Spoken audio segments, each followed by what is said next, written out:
nga nnyaffe Uganda ali mu kulwanyisa ekimbe kya COVID-19. Abantu b'e Kaseese entiisa yababuutikira nga 7 omwezi guno amataba bwe gaayira amaka g'abantu, amasomero, amalwaliro n'ebyamaguzi bingi nnyo era ng'eno abantu baalekebwa tebalinaawo ke balina.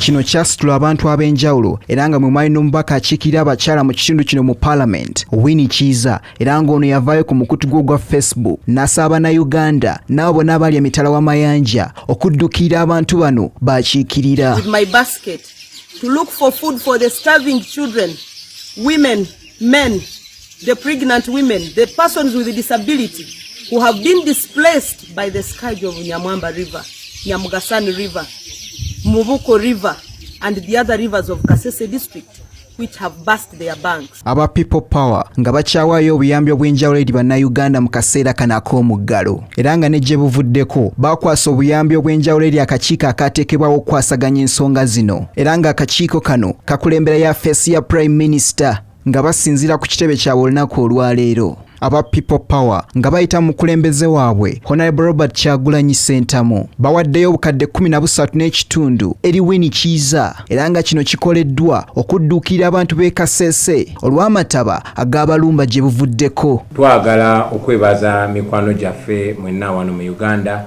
n'abali ebweru wa Uganda olw'okudduukirira omulanga naffe gwe twa amplifyinga oba gwe twayongerako obwongezi ku ddoboozi. Omulanga ogwo gwali gwa mukulembeze munaffe Honorable Winnie Kiza. Honorable KYAGULANYI akakasizza abantu b'e Kaseese nti bali wamu nabo mu kaseera akazibu kano. Embeera eno gye muyitamu tugiraba nzibu nnyo ate nga ejidde mu kiseera ekizibu.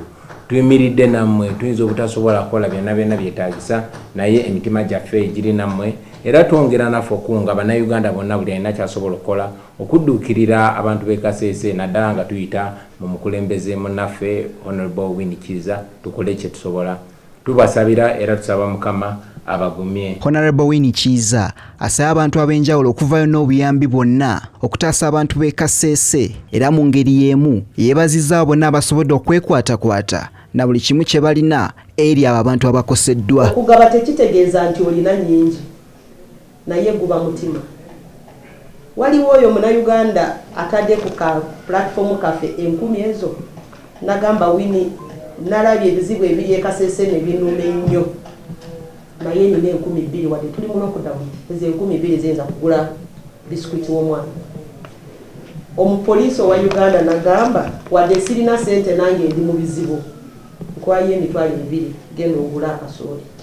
Njagala kwebaza buli omu. Omukiise omukyala w'ekitundu kino asabye gavumenti okuvaayo okwekenneenya ensonga eno okusobola okwewala amataba gye bujja. Balabe nga bwe bastadinga situation y'e Rwenzori lwaki ku periods bweziti naddala mu mwezi ogwa May lwaki emigga egiri ku lusozi lwa Rwenzori gitabuka.